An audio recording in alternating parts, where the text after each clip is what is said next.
Bonjour, je m'appelle Gérard Purec. Je suis né le 7 octobre 1948 à Paris.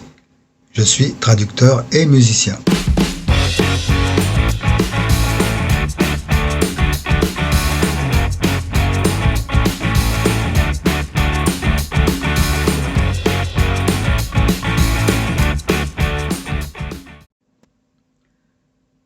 Je pratique et étudie le bouddhisme depuis 1970. De 1982 à 1990, j'ai vécu au Japon, où j'ai étudié au temple Shokeiji de Sagamihara, une ville située dans la préfecture de Kanagawa, jouxtant Tokyo, auprès d'un moine de l'école Nichiren Shoshu appelé Jijobo Nikken Daitoku, que je considère comme mon maître.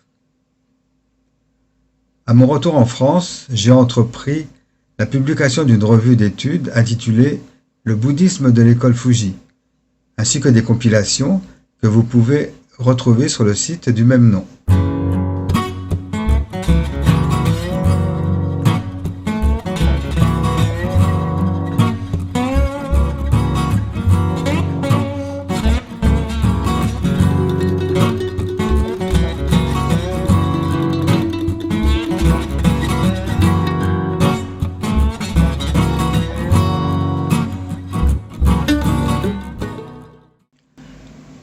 Depuis le début des années 70, les Occidentaux ont commencé à s'intéresser au bouddhisme. Une religion sans Dieu était un concept nouveau et attirant pour eux. Certains se sont donc tournés vers le Tibet, d'autres comme moi vers le Japon. Toutefois, la plupart se méprend encore quant à la nature du bouddhisme. Certains pensent en effet qu'il s'agit d'une technique de bien-être, d'une méthode pour rester zen. Ce terme d'ailleurs est devenu tellement à la mode qu'on le trouve partout. Les cartes bancaires sont devenues zen, les voitures sont zen, les assurances sont zen, toutes choses de la vie quotidienne sont devenues zen. D'autres pensent qu'ils sont déjà bouddhistes, voire Bouddha, parce qu'ils sont gentils.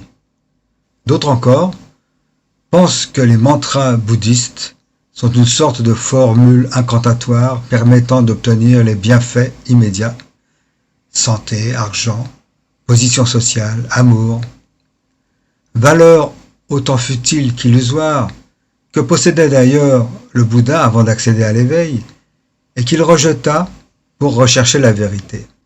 Et même si c'était le cas, le bouddhisme ne serait alors qu'une religion comme une autre, une religion parmi les autres, une technique ressemblant un peu au yoga et, en définitive, ne présentant pas plus d'intérêt que ça.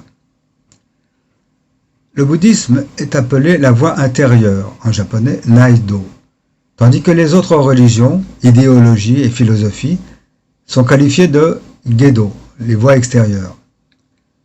Comparer la voie intérieure et la voie extérieure, ce qui en japonais se dit Naige Sotai, et faire la distinction est d'une extrême importance, car la confusion des deux fait que l'on parle alors du bouddhisme en lui donnant le même contenu que la voie extérieure, voire pire, si on l'étudie ou le pratique, car un traité énonce « Les hommes qui agissent de la sorte sont déshonorés, car ils étudient le bouddhisme mais ressortissent à la voie extérieure. » Ne pas connaître la différence entre la voie intérieure et la voie extérieure est un peu comme un patient souffrant de cholestérol sans le savoir, à qui un médecin administrerait un traitement pour lutter contre le cholestérol sans lui dire qu'il a du cholestérol. Le patient prendrait alors ses médicaments, tout en continuant à s'alimenter de charcuterie, de sucreries et autres mets contre-indiqués quand on a du cholestérol. Ça ne servirait strictement à rien. En fait, le bouddhisme est l'exact opposé de toutes les autres religions, philosophies, idéologies, dans la mesure où il propose une vision de soi, des autres, des choses, des phénomènes visibles et invisibles regroupés sous l'appellation dharma, complètement différente, car juste. Mais quelle est cette différence?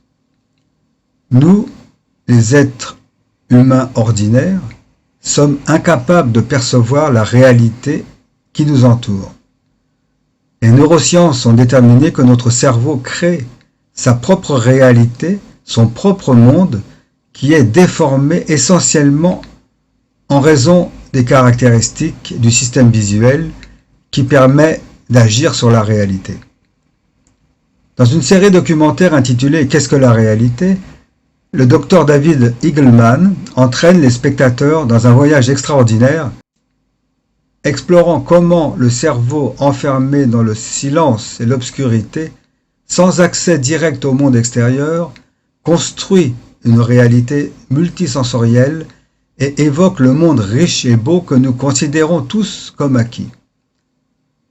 Heinz Penzlin, professeur émérite de zoologie générale et de physiologie animale de l'université Friedrich Schiller de Jena, quant à lui énonce dans le journal Cerveau et Psycho numéro 101 de mars 2003, je cite, « Pour la plupart des gens, le fait est évident. Le monde existe telle une donnée brute et objective, quelle que soit la façon dont on le considère.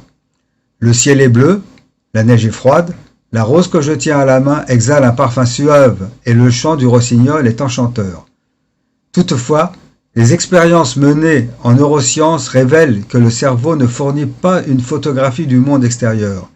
Sa vision est une construction.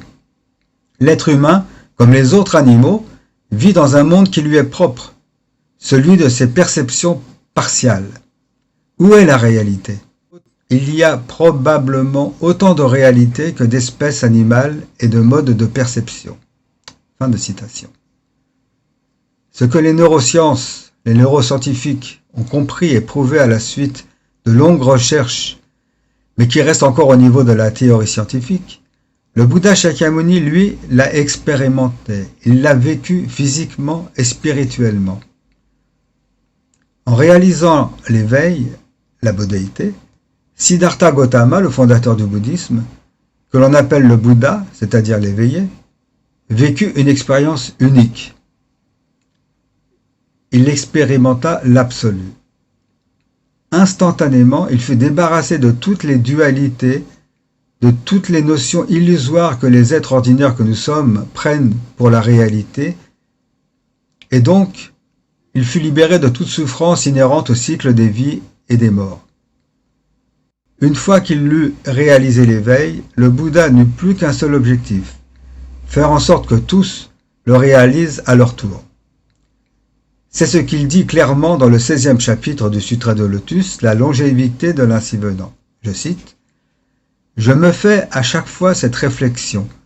Comment mener les êtres à entrer dans la voie sans supérieure et réaliser rapidement le corps du Bouddha. » Or, cet éveil du Bouddha, en d'autres termes, la vision de l'aspect véritable des choses, n'est pas du tout aisée à appréhender. Il le dit lui-même dans le 2e chapitre du Sutra du Lotus, toujours, les moyens, je cite, « Ce que le Bouddha a mené à l'accomplissement est la loi primordiale et rare, difficile à comprendre. Seul un Bouddha peut avec un autre Bouddha scruter parfaitement le véritable aspect des dharmas. » Tout au long de ces vidéos, nous allons aborder le contenu de l'éveil du Bouddha, le processus par lequel nous, les êtres humains ordinaires, appréhendons le monde extérieur et le déformons, ce qui provoque toutes nos souffrances, comment nous pouvons nous aussi nous éveiller au véritable aspect des choses et voir la vraie réalité, c'est-à-dire devenir Bouddha. Si ça vous intéresse, abonnez-vous.